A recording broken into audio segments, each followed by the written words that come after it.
1000 രൂപയുടെ 18 മാസ തവണകളും സ്കീം 2-ൽ 2000 രൂപയുടെ 15 മാസ തവണകളുമാണുള്ളത്. ഓരോ മാസവും നറുക്കെടുപ്പ്. വിജയികൾ തുടർന്ന് പണമടയ്ക്കേണ്ടതില്ല. Anupama gold gallery, golden diamond, Edavanna, Thiruvali, Othayi. ഇനി അഭിമാനത്തോടൊപ്പം ആത്മവിശ്വാസവും.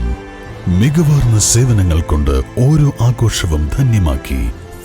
ലനോറ, പാണ്ടിക്കാട് റോഡ്, വണ്ടൂർ.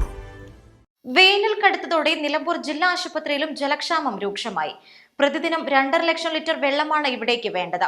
ജല അതോറിറ്റി നൽകുന്നതിനു പുറമെ പ്രതിദിനം 1 ലക്ഷം ലിറ്റർ വെള്ളം ആശുപത്രി അധികൃതർ ടാങ്കറുകളിൽ എത്തിക്കുകയാണ്. നിലമ്പൂർ ജില്ലാ ആശുപത്രിയിലെ 2 കിണറുകളും വറ്റിയതോടെയാണ് കഴിഞ്ഞ ഒരാഴ്ചയായി ജലക്ഷാമം അതിരൂക്ഷമായത്. ആശുപത്രി സൂപ്രണ്ട് ഡോക്ടർ ഷിനാസ് ബാബു മുൻകൈയെടുത്ത് പുറത്തുനിന്നും ടാങ്കറിൽ വെള്ളം എത്തിച്ചാണ് പ്രതിസന്ധി ഒരു പരിധിവരെ നേരിടുന്നത്. ജല അതോറിറ്റിയുടെ ജലവിതരണം മുടക്കമില്ലാതെ തുടരുന്നുണ്ടെങ്കിലും കിണറുകൾ വറ്റിയതോടെയാണ് പുറത്തുനിന്നും വെള്ളം ടാങ്കറിൽ എത്തിക്കേണ്ട അവസ്ഥയുണ്ടായത്. 50 ഡയാലിസിസ് രോഗികൾക്കായി പ്രതിദിനം 30,000 ലിറ്റർ വെള്ളം വേണം. കൂടാതെ 200ഓളം കിടപ്പ് രോഗികൾക്കും ഒപ്പം നിൽക്കുന്നവർക്കുമായി ആവശ്യത്തിന് വെള്ളം വേണം. ആശുപത്രി മുഴുവൻ പ്രതിദിനം ശുചീകരിക്കുവാനും ആയിരക്കണക്കിന് ലിറ്റർ ആവശ്യമാണ്. കിണറുകൾ വേനൽക്കാലത്ത് വറ്റുന്ന സാഹചര്യത്തിൽ അടിയന്തര നടപടികൾ ആവശ്യമാണ്. നിലമ്പൂർ ഗവൺമെന്റ് മോഡൽ UP സ്കൂളിന്റെ കിണറുകളിൽ നിലവിൽ വെള്ളമുണ്ട്.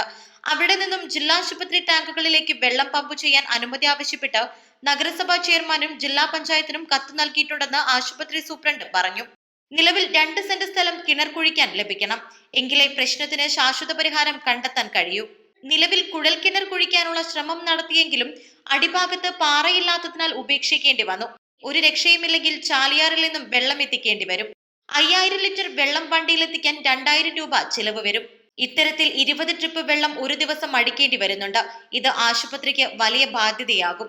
ജില്ലാ പഞ്ചായത്തും നിലമ്പൂർ നഗരസഭയും ഇടപെട്ട UP സ്കൂളിലെ കിണറുകളിൽ നിന്നും വെള്ളം പമ്പ് ചെയ്യാൻ സൗകര്യമൊരുക്കണം. ആദിവാസികൾ ഉൾപ്പെടെ ലക്ഷക്കണക്കിന് ആളുകൾ ആശ്രയിക്കുന്ന ആശുപത്രി എന്ന നിലയിൽ ചികിത്സ തേടിയെത്തുന്ന രോഗികൾ ഡിസ്ചാർജ് ചെയ്ത് പോകേണ്ട അവസ്ഥ ഉണ്ടാകും മുമ്പ് ഒഴിവാക്കേണ്ടതാണ് ഈ അവസ്ഥ. ആശുപത്രി അധികൃതർ ഇവർക്ക് കഴിയും വിധം ജലക്ഷാമ പ്രതിസന്ധി മറികടക്കാൻ ശ്രമിക്കുന്നുണ്ടെങ്കിലും പൂർണ്ണമായി പരിഹരിക്കാൻ കഴിയാത്ത അവസ്ഥയാണുള്ളത്. ജില്ലാ പഞ്ചായത്ത് ഈ വിഷയത്തിൽ അടിയന്തര ഇടപെടൽ നടത്തുമെന്ന പ്രതീക്ഷയിലാണ് രോഗികളും നാട്ടുകാരും ആശുപത്രി അധികൃതരും. East live, Nilambur.